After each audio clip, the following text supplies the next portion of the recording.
guys, so I just wanted to film a video for you about some tips and tricks that I've learned over the process of my IVF treatment. Just wanted to share with you guys, so maybe that will help you with your treatment. So first I wanted to talk about some things that you can actually buy in preparation for your IVF cycle. This could be from what to eat or what to make things more comfortable for you or easier for you. So the first thing, I did a bunch of research on some fertility foods, some things that will help with implantation and things like that. So the number one thing I found was avocados. So I stocked up on these. We usually buy these regularly and put them in our smoothies because I'm not the biggest fan of them just by themselves. So I definitely did that a lot, and smoothies are actually really great because you can pack a whole bunch of stuff in there. You can do lots of fruit, strawberries, bananas, put the avocado in, some good juice, and lots of other things like spinach, and mix it up, and that's lots of good nutrients for you there. Another thing I read about was Brazil nuts. So these I just found, you can get them kind of in the bulk section at your local grocery store. And so these, I'm not gonna lie, I think are disgusting. I think they taste so gross.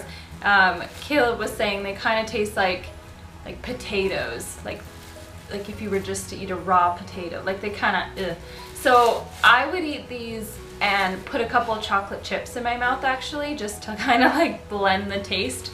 But these are supposed to be really good for after your transfer for implantation. So that was something I definitely wanted to try, because why not? You might as well give yourself the best chance you can, and by eating some of these good foods that can help.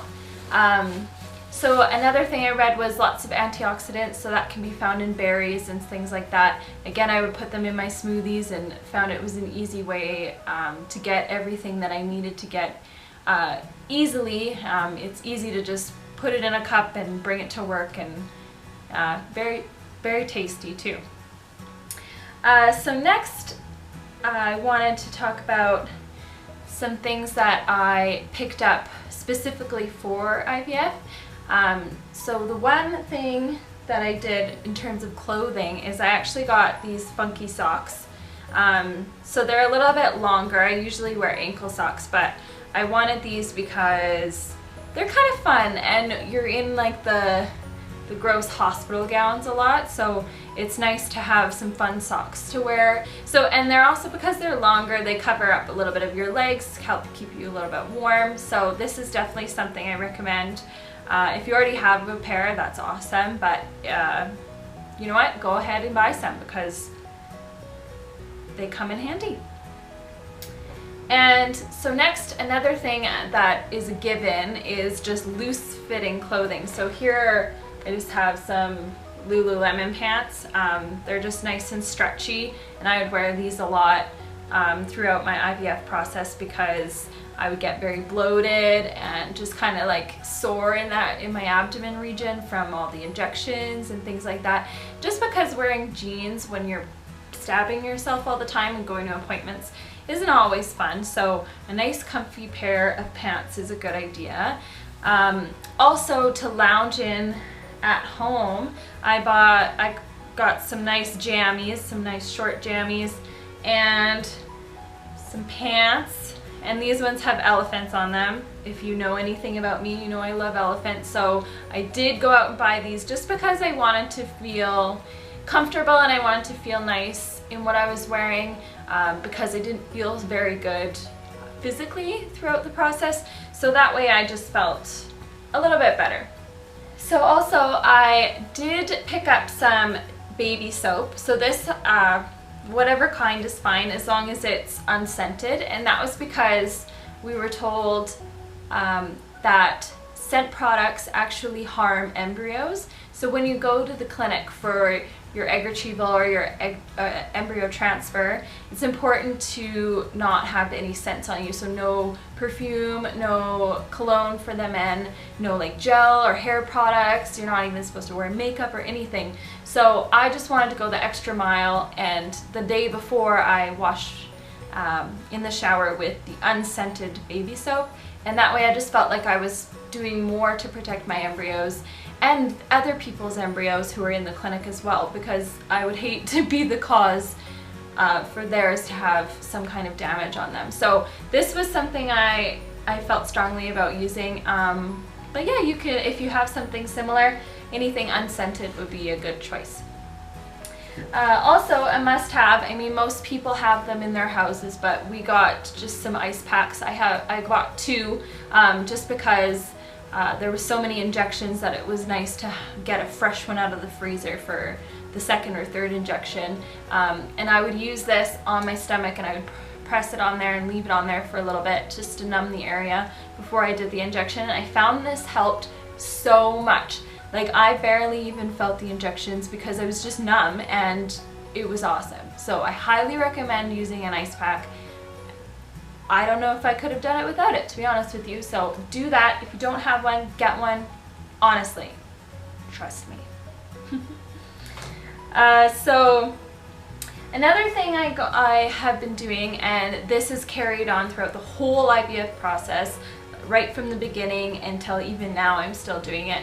So I've been, it's important to get lots of electrolytes, and so there is this coconut water that I bought, and you need to make sure it's not from concentrate because, you know, it's better for you and more electrolytes. So this one says natural source of electrolytes, no added sugar. And so I will be honest with you, I find this quite gross tasting as well. It's not like the end of the world, but I didn't really like it. So what I would do is I would mix coconut water with just Gatorade. This is just like a no-name brand, but just some Gatorade and coconut water, and then you got lots of electrolytes. You kind of mask the taste of the coconut water so you don't like vomit all the time.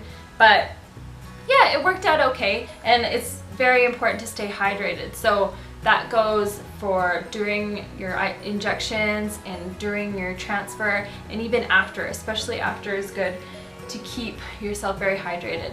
One thing I did notice was on days where I would drink lots of water before my blood test, I found it easier to get a good vein, and that's just because you're better hydrated, right? And then on days where I didn't drink as much water, the nurse was struggling for quite some time to find a good vein, and it just wasn't pleasant for anybody because she had to work very hard, and I got kind of squeamish knowing that she was like searching for a vein in there, so it was kind of gross. So definitely drink lots of water before a blood test, and lots of water just throughout the whole thing, mixed with your coconut water and Gatorade. And so also I had a lot of downtime when you're going to the clinic like every day, every second day, throughout the like couple of weeks that you're doing the main process with the injections and everything. You have a lot of wait time, and that's inevitable because there are lots of people going through this as well. So I would have to, you know, get there an hour early and wait for the doors to open, and then wait my turn, and it would be a lot of downtime. So I do recommend getting a book, so any book of your choice, just to keep you busy, because it can be hard to wait, especially on the first couple times if you're feeling a little bit nervous or anxious. It's good to get your mind off of it. So yeah, so just any kind of book that you like to read, that's really good. Another way to distract yourself would be to bring some headphones and listen to music. So I would listen to music while I was waiting in the clinic, or even it was offered to me that I could listen to music during my egg retrieval. The nurse said that some people find it more calming and can help them relax during it because it is a little bit painful. And I thought that was a really good idea. I was a little bit out of sorts, so I didn't end up doing it, but if you plan ahead, you can definitely listen to some nice music, maybe some meditation music, whatever helps you get through it. And so another thing is, I've had this for a while, but it's just like a little beanbag heat pack. It normally goes around my neck like this, but I was using it at the bottom of my bed after my transfer, just to warm my feet. And the reason being because I read that having your extremities cold will bring the blood away from your uterus and try to warm your extremities, so your hands and your feet, if they're cold. And you don't want that. You want to make sure that all the blood is going directly to where your embryo is trying to implant, just to give it that great environment and give it the best chance. So by keeping this at the foot of your bed when you sleep, you're warming your feet, and therefore the blood circulation is better. So I do recommend doing that, just because, again, I wanted to make sure that I gave it my best shot possible. This is not cheap, this is not easy. IVF is very, very hard and long process, and therefore I just wanted to make sure that I felt like I did everything I could. And if it didn't work, then at least I did what I could. So I do recommend doing that, because it's kind of nice too at night with nice cozy feet, hey? So next I just want to talk about some of the other tips that I have that aren't anything store-bought. So the biggest thing that I wanted to emphasize is to make sure to ask questions. So throughout the whole thing, your nurses are likely going to be very kind and very accommodating. And like any time during the day you think of a question, write it down, because you want to remember and you want to ask, because this treatment is daunting, it's hard, and those nurses and those doctors are there to make you feel comfortable. So you need to try to remember all the questions and try to ask them, whether over the phone or when you're at the clinic. And generally they're happy to answer, even if you think it's a stupid question. But do ask lots of questions, because it's important for you to understand what's going on with your body and your babies, and they expect it. They honestly do. Another thing that I wish I did is, I actually wish that I did like a nice deep clean of my house before the treatment started, and that's because it kind of got away from me. Like I was so tired and just like sore and not in a good mood, and I did not feel like cleaning, and things kind of piled up, and you know, it kind of like not the best environment for me to feel comfortable in. So if you have the chance, I would suggest kind of getting everything in order and making sure that your home is as comfortable as it can be, because you don't want any reason to stress out. And trust me, when you're going through it, you're not gonna want to clean. So either do a deep clean before, or make sure your hubby or significant other is on board to helping you do that. So speaking of your hubby, I think it's very important to, before the treatment, is just to set out kind of like these expectations that you have of each other. So it goes both ways. And what I mean by that is just making sure that you two are on the same page, and that you know exactly what this treatment is going to entail and what it's going to mean for your relationship. So like for example, I made it very clear to Caleb that I was going to need his help, that I was going to be tired, that I wouldn't be exactly myself, and that I was going to need kind of his support emotionally and physically, because it is very draining and it can be hard sometimes to be fully there. And so the next thing would be that it is very important to keep your schedule very loose. You don't want to make any big plans. Maybe don't commit to going to any weddings or big parties or anything like that. I did end up going to like a gathering while I was doing my injections, and I just felt so overwhelmed and uncomfortable, and like I normally am not like that, but I couldn't help it. I was just, there's so many emotions and so much medication going through my body that I just was so overwhelmed. And so you don't want to kind of tie yourself down that way. You want to be free to kind of each day take it as you feel. So try to keep your schedule very loose, and that goes for appointments too, because you never know, you can't really time when you're going to be in the clinic. Everything is based off of your body's reaction to the medication, and therefore it's impossible to like know what days you need to take off, or what days you're going to be needing to do bed rest and things like that. So try to keep yourself very very commitment free during this time. And that will help reduce your stress as well. So my clinic gave us this timetable. So it has little slots for the dates, and it tells you the different dosages to take on the dates and when to come in for blood tests and things. And you just fill it out as you go. The nurse usually tells you what days to put in. And so if your clinic does have something like this, that's great. If they do not, either ask them about it or come up with your own. I found it so helpful to have this. It just was like a concrete way to remind myself what I need to do, what day, exactly how many units to take, what kind of pills to take, everything. It was very straightforward. So I do strongly suggest one of these, and like I said, if you make it yourself, I'm sure that's fine as well, because it helps keep you on track, because there's a lot of information going on and it can be hard to kind of keep your head wrapped around everything.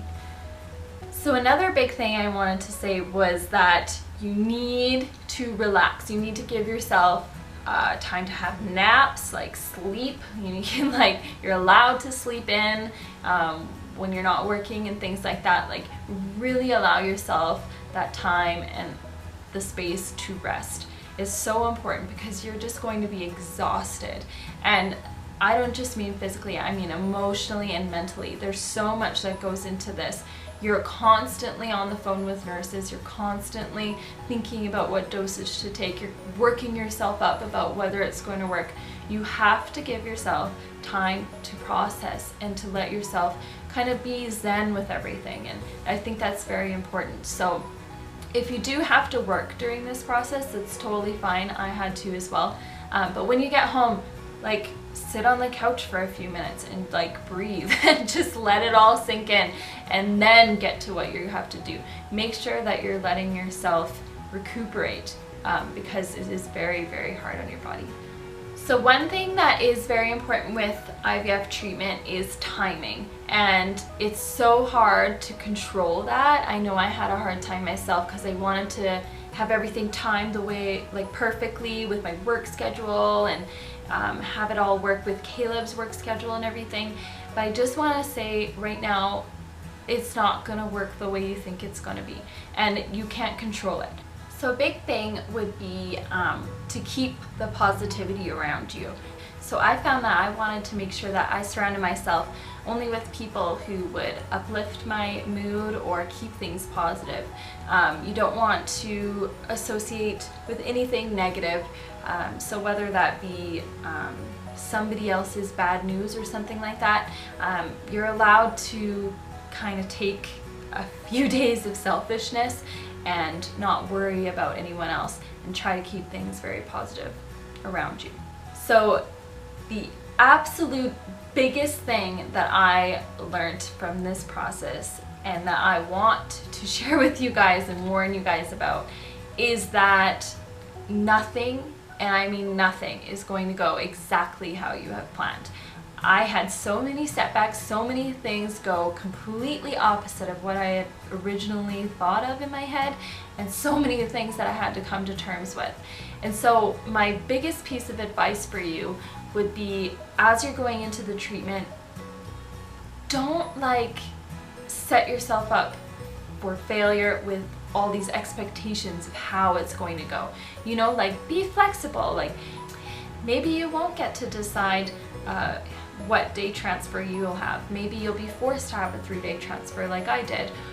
Maybe all your eggs won't survive and you will be left with only a few. You have to really let yourself roll with the punches, because it can get really disappointing, and I want you to try and stay positive again.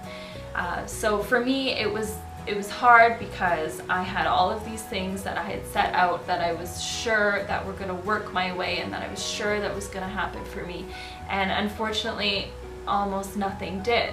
And that's just the nature of this treatment, is it's so like dependent on how you respond to the medication and how you respond to everything else, that you really can't predict what's going to happen. And so I think it's so important to just kind of go into it with an open mind and know that your doctors are there for you and they're trying to do the best that they can for you and your significant other to conceive. And you gotta just try to trust them and let kind of go of some control, because you really don't have any. And that's a hard thing to get over. I know that us women like to have control over things. But yeah, so that would be my biggest piece of advice is please, please, please try to stay open-minded and try not to get too upset if things don't go exactly how you have planned, because hopefully it won't matter. Hopefully it'll just be that end result of a beautiful little baby and you'll be happy no matter what. So I think that's the end of this video. I had a lot of fun filming it. I hope that you guys can use some of these tips and tricks for your upcoming IVF, or if you're thinking about it, helps you to make that decision to go forward with it. It is a very scary process. I know I was very nervous, but if I can do it, you can do it. Hopefully with these little must-haves and things like that, you can set yourself up for success and try to calm your nerves a little bit, knowing that you're doing everything that you can to enable this to be a success. So thank you so much for watching, and please make sure to subscribe if you haven't already, and give it a thumbs up if you liked all of these tips that I had. If you have anything else, please comment down below also if there's something that you picked up that maybe I haven't mentioned, because everyone's different. We all have a different journey in this, and therefore I think it'd be really helpful if you commented down below so that other people watching can see your tips and what you went through, and that would be amazing. So again, thank you so much. Wishing you all the best. See you in my next video. I was feeling little twinges on the right side, and they were always in the same spot, and there was quite a few of them.